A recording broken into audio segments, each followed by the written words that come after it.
अस्सलाम वालेकुम। नाज़रीन, प्रोग्राम आज मुबारक के साथ मरीम नवाज के बारे में एक सवाल उठाया गया। हमारे एक पाकिस्तानी दोस्त हैं अरब ममालिक में, उन्होंने मुझे मैसेज भेजा। मैंने सोचा क्यों ना उनको भी साथ प्रोग्राम में शामिल किया जाए, तो अभी उनको कॉल की तो वो मिल गए हैं। पूछते हैं जी। अस्सलाम वालेकुम सर।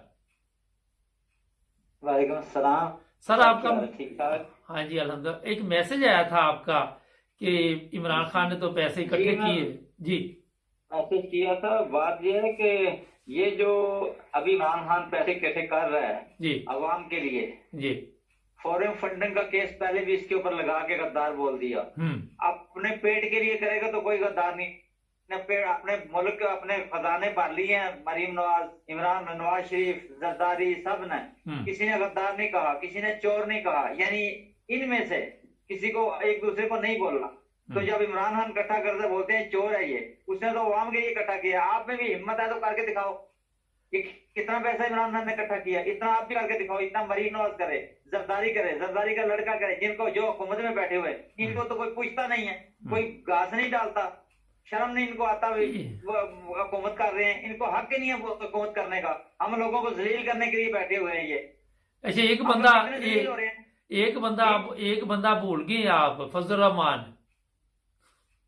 जी जी, फजलुर रहमान भी है, बिल्कुल। मैं बोल रहा हूँ ये हुकूमत में जितने बंदे हैं, मैं सबका तो नाम नहीं ले सकता, सारे को बात सबकी कर रहा हूँ मैं। हम्म। ठीक है ना। बात ये है, ये आए हैं हम लोगों को जलील करने के लिए, अपना पेट भरने के लिए। ठीक है ना। इनको कोई खुदा का खौफ नहीं है, कोई इनके अंदर ईमान की रत्ती नहीं है। ये शैतान बैठ गए हैं, हमारे मुल्क के अंदर शैतान बैठे हुए हैं। अल्लाह ही इनसे हमको निजात दे, वरना निजात हमको नहीं मिल सकती। अच्छा, आप एक सर जी, हमको बचाए तो बच सकते हैं सर एक हमने इनसे नहीं बच। अच्छा, एक बात ये है कि इनको बड़ा अपने आप पे फख्र है कि हम आपकी खिदमत के लिए आए हुए हैं। और मेरा मशवरा ये है कि जिस तरह इमरान खान ने पैसे इकट्ठे किए, ये भी लाइन पे बैठे। उसमें मरीम नवाज बैठे, उसमें शहबाज शरीफ बैठे, हमजा हमजा शहबाज बैठे। उसके बाद ये आपका जो है, क्या नाम है इसका, फजल रहमान बैठे, और नवाज शरीफ बैठे, और भी जितने लोग, जरदारी बैठे, बिलावल बैठे।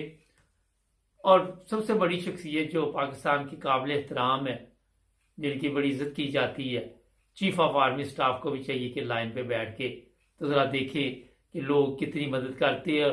तो मेरा ख्याल है कि चीफ जस्टिस साहब भी हिस्सा ले रहे, क्योंकि इस वक्त मुल्क को मसाइल का सामना है, सैलाब आया हुआ है, लोग मदद के लिए पुकार रहे हैं। जो रिपोर्ट आ रही है, अभी तक 10% लोगों के लिए भी ये मदद नहीं पहुंच सकी।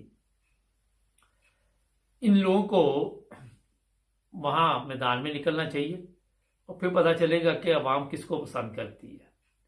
ये खुद ही तो कहते हैं कि अवाम ताकत का सर चश्मा है।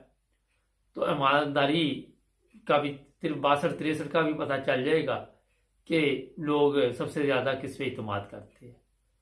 बड़ा आसान सा ये नुस्खा है जो मैंने आपको बताया है, कोई शर्म नहीं इसमें। जहां तक इमरान खान के ऊपर इल्जाम है कि इसने दूसरे मालिक से, लोगों से $100 लिए थे और केस चला वहां पे, क्या नाम है, चीफ इलेक्शन कमीशन ने जो फैसला दिया उसको भी बिठा ले, वो भी पैसे इकट्ठे करके दिखाए। कोई नहीं, देखे मुल्क के लिए मुश्किल आई, ये मुहिब वतन लोग हैं, ये मुल्क के लिए तड़प रहे हैं। ऐसे बदबख्त नज़ारे आपको सोशल मीडिया पर मिलेंगे कि वो वसान जो है, मंजूर वसान, वो कश्ती में बैठा हुआ है और लोगों को पता नहीं क्या दे रहा है, वो समुद्र पानी में खड़े हैं। तो मैं हैरान था कि ये जिंदा चलती फिरती लाशें, जिनका अवाम को तो कोई फायदा नहीं है, अवाम के लिए तो ये लाशें हैं इस तरह की जो खिदमत कर रही, खुद तो नीचे नहीं उतरते। और एक खतून की भी फोटो चल रही है, वो बड़ी मेहनत के साथ लोगों के घरों में जा रही है और मदद कर रही है। मुझे बड़ा अच्छा लगा। जो लोग खिदमत करते हैं लोग उन्हें भूलते नहीं है, लोग उन्हें आंखों पे बैठाते हैं, लोग उन्हें इज्जत देते हैं, लोग उनका एहतराम करते हैं। मगर जो बदबख्त है, सिर्फ हाथी के दांत दिखाने के और खाने के और वाले चक्कर में रहते हैं, उनके साथ अवाम भी जो सलूक अब कर रही, जहाँ जहाँ जाते हैं वहाँ वहाँ पे उनकी, मैं सादा लफ्ज़ों में बता देता हूँ, छतरोल हो रही है। गालियां के निकाल दो, एक बड़े आदमी के लिए लोग गालियां निकाल रहे हैं, तो इससे बड़ी छितरौल की और क्या होगी। किसी को जरूरी नहीं कि जाके के जूते ही मारे जाए, जिसके अंदर थोड़ी सी शर्म गैरत होती है उसके लिए इतना भी बहुत होता है। खैर, ये सब कुछ तो मैंने आपको इसलिए बताया कि मुकाबला इस तरह करना चाहिए जिस तरह अवाम को भी फायदा पहुंचे। अब आ जाते दूसरी तरफ कि इमरान खान पे जी ये केस डाला गया कि लोगों से बाहर जो ममालिक में बैठे उनसे पैसे लिए गए। अब इमरान खान ने बेशुमार दौलत इकट्ठी की, आपके इल्म में अमेरिका से भी कॉल गई, कनाडा से भी गई, वहां पे ये नहीं देखा गया वो इंडियन है, वो पाकिस्तानी है, वो कहाँ से आया है, वो अंग्रेज है, वो काला है, वो गोरा है, जो भी है। प्रॉब्लम ये है कि आप इस पे केस फिर बना दो, क्योंकि यहां पे मैं एक चीज बताऊं, मुनाफकाना कानून, मुनाफकाना निजाम।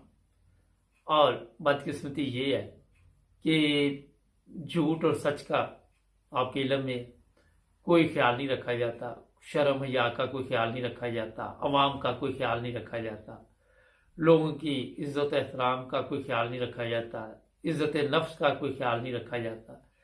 तस्वीर बना लो, मरियम गई, मरियम को चाहिए ना उधर बैठे जाके पैसे इकट्ठे करे, देखते हैं कितने लोग इसको पैसे देते हैं, लोगों ने चोर चोर कहना शुरू कर देना। नवाज शरीफ इंग्लैंड में बैठ के पैसे इकट्ठे कर सकते, एक चैरिटी बना लेना, क्या मसला है। तो ये लोग जितने भी, इसके बेटे भी दो है, वो भी बैठे जरा मैदान में आए, वो भी उनको भी चाहिए कि वो इसहाक डार इधर बैठा हुआ है, खजाने का आपका वो वजीर था, उसको भी चाहिए। तो ये लोग अब किधर गए हैं? इमरान खान तो वजीर आजम नहीं है इस वक्त, मगर फिर भी वो बैठा हुआ है। आप लोग तो गवर्नमेंट में है सारे इस वक्त। ये आबद शेर अली को के फैसलाबाद में निकले, वो लोगों से पैसे इकट्ठे करे, देखते हैं कितने लोग इसे पैसे देते हैं। और भी जितने आपके यहाँ पे है, आके टीवी पे बातें करते हैं, मीडिया पे बातें करते हैं, सोशल मीडिया पे बातें करते हैं। तो मैदान तो अब लगा हुआ है ना, खिलाड़ी का तो अब पता चलेगा कौन खिलाड़ी है और कौन चोर है, कौन डाकू है, कौन फैसला करेगी आपका। मैंने तो इसीलिए सब बड़े बड़े लोगों को दावत दी, जो इज्जत सबसे ज्यादा हमारे मुल्क में चीफ ऑफ आर्मी स्टाफ की है, उसको भी चाहिए कि क्या हो गया कौम के लिए वहां एक वो टेलीफोन लाइन पे बैठ के तो जरा पैसे इकट्ठे कर दें, थोड़े से मुल्क के हालात ठीक हो जाएंगे, इसमें कोई बेइज्जती नहीं होती। शायद लोग आपकी बात को समझते हों, आपको इज्जत एहतराम से देखते हों। और इमरान खान ने अगर 5 अरब इकट्ठे किए तो आप 10 कर सकते हैं, क्योंकि इमरान खान तो आपकी नज़र में नाअहल है, सबकी नज़र में। आप जो 12 पार्टियां आई हुई हैं उनकी नज़र में इमरान खान तो बेवकूफ़ है, वो तो इस चीज़ के अहल ही नहीं कि कौम उस पर इतमाद करे। जिस तरह आगे मरियम भी कहती है कि ये फ्रॉडी है, फिर शहबाज शरीफ भी कहता है 3.5 साल में मुल्क का बेड़ा गर्क कर दिया, हमने 30 साल में उतना बेड़ा गर्क नहीं किया जो 3.5 साल में इसने कर दिया, इतने कर्जे ले लिए, इतना ये ले लिया, इतना वो ले लिया। तो ये सब कुछ दूध का दूध और पानी का पानी आपके सामने हो जाएगा। पाकिस्तानी कौम अब जाग चुकी है, पाकिस्तान के लोगों को शऊर आ गया, पाकिस्तान के लोगों को समझ आ गई है कि वाकई हमारे ऊपर आज तक जो भी लोग गवर्नमेंट करते रहे वो सिर्फ अपनी ज़िंदगी गुजारने के लिए करते रहे, अपने हालात ठीक करने के लिए करते रहे। पाकिस्तान के हालात ठीक करने के लिए वो ऐसा कोई काम नहीं कर सके। आज पाकिस्तान में जो हालत है आप उसका अंदाज़ा नहीं लगा सकते कि कई जगह पे खाना नहीं पहुंच सकता पका हुआ है, कई जगह पे राशन नहीं पहुंच सकता, ये हालत है वहाँ पे। अब कहा जा रहा है जी बिस्कुट पहुँचाए जाए, वो लोग बिस्कुट खाएंगे। साफ पानी का सबसे बड़ा मसला है, कब्रिस्तान बह गए पानी में और वहीं से पानी इन्हें पीना पड़ रहा है। जहाँ जानवर भी मरे हुए हैं, जहाँ लाशें भी जो है दफनाई हुई थी वो भी ज़ाहिर है डिस्टर्ब हुई हैं। पूरा सिस्टम निज़ाम एक दरम बरम हो गया वहाँ। और ये लोग बैठे टीवी पे आके आज भी सियासत कर रहे हैं।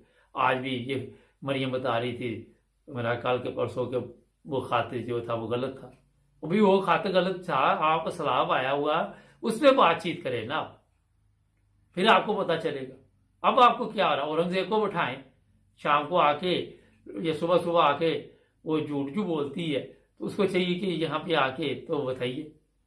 ये साद रफीक है, ख्वाजा साद, वो ख्वाजा दूसरा जो आसफ है वो है आपके पास। तो ऐसे ऐसे वो साबिक वजीर आजम जिसकी पतलून वहाँ अमेरिका में डिस्टर्ब हो गई थी आपके इलम में, उसको बिठाएं। ये इतने इतने पहाड़ आपके पास है, वो जिसको मैकडोनल्ड में फैमिली ने बेइज्जती की थी, उसको बिठाएं। ये इतने बड़े बड़े लोग हैं, दूर ना जाए, अपने शहर में बैठ जाइए। मैं देखता हूं कितने के लोग आपको पैसे देते हैं, पता तो चले ना, अवाम को भी पता चले कि अवाम आपसे कितनी मोहब्बत करती है। इतने इतने बड़े फ्रॉडी आपके पास है, तो आज काम नहीं आएंगे तो कब काम आएंगे? उनको डराएं अवाम को, क्या मरने के बाद ये होगा, मरने के बाद वो होगा, अगर आज आपने पैसे ना दिए। जो तरीका वारदात ढूंढा हुआ है सामने, तो लोग दे देंगे, बेचारे डर जाते हैं। कोई मसला है, वो मदनी नासर मदनी बेचारा, उसको के पैसे इकट्ठे करे ताकि वो भी कोई इकट्ठे करके दे। लेकिन ये टेलीफोन लाइनर पर बैठे ताकि अवाम को भी पता चले कि आप किस पानी में हैं। नाज़रीन, हमारे चैनल को सब्सक्राइब करें। जो सबसे बड़ी इस वक्त परेशानी है वो ये है कि हकदार तक ये हक पहुंचना चाहिए। मेरे ख्याल में जो मैं कहूँ, जो साहब हैसियत लोग हैं, उन्हें 2-2, 3-3 फैमिलियाँ अपने सिस्टम में लेनी चाहिए, खुद उनकी केयर करनी चाहिए, खुद उनका ख्याल रखना चाहिए, बजाय इसके एक तस्वीरों का ड्रामा करने के लिए आप लोगों को दिखाने। ऐसी मदद के मेरा ख्याल है कि मदद जो है वो अच्छी चीज़ नहीं, उनकी भी इज्जत नफ्स का ख्याल रखना चाहिए। हमारे चैनल को सब्सक्राइब करें, जुड़े रहे हमारे साथ, मिलेंगे नए प्रोग्राम।